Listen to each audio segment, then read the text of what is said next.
শুভ ডোনাকে বলে সবাই আসার আগে আমরা সবাই মিলে বাড়িঘরটা পরিষ্কার করে নিই। তখনই ডোনা শুভর থেকে চাবিটা নিয়ে বলে আমি এখন ওপরের ঘরগুলো খুলে দেখব যে আমি কোন ঘরটা নেব। এই বলে সেখান থেকে চলে যায়। এরপর রঞ্জিনী শুভকে বলে তুই ওকে চাবিটা দিয়ে দিলি? শুভ বলে চাবি না দিলে ও কি করে ঘরগুলো খুলে দেখবে, আর ওর কথাটাও তো ভাবতে হবে, ও নিজের জায়গা ছেড়ে এখানে চলে এসেছে। তারপর সবাই মিলে বাড়িতে আসে। এরপর শুভ মা জগদ্ধাত্রী আর গোপালকে সিংহাসনে প্রতিষ্ঠা করে। ওদিকে ডোনা মোহনার সাথে ফোনে কথা বলার সময় ঋদ্ধি ডোনার কাছে আসলে ডোনা ভয় পেয়ে যায়। ঋদ্ধি বলে শুভ কি একটা সারপ্রাইজ দেবে, সবাইকে নিচে ডাকছে, নিচে যাও।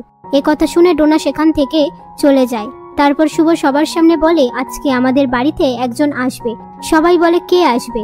সেই মুহূর্তে পিসি ঠাম্মি সেইখানে এসে আদ্রিতের দাদুকে বলে আজকে তো তোদের গৃহপ্রবেশ, আমি বাবা মায়ের ছবিটা তোকে উপহার দিলাম। আদ্রিতের দাদু বলে আমাকে ক্ষমা করে দিস। পিসি ঠাম্মি বলে ক্ষমা তো আমার চাওয়ার কথা, আমি তোর সাথে অন্যায় করেছি। বাবা মা মারা যাওয়ার পর তাদের মুখটাও আমি তোকে দেখতে দিইনি। পাশ থেকে আদ্রিতের ঠাম্মি পিসি ঠাম্মির কাছে ক্ষমা চেয়ে নেয়। তখনই শুভ বলে এতদিন পরে সবাই এক হলাম, তোমরা কেন কান্নাকাটি করছো? পিসি ঠাম্মি বলে সব চোখের জল দুঃখের হয় না, কিছু চোখের জল আনন্দেরও হয়। এই নিয়ে তারা কথা বলতে থাকে। ঠিক তখনই স্বপ্না শুভকে ফোন করে হসপিটালে ডাকে।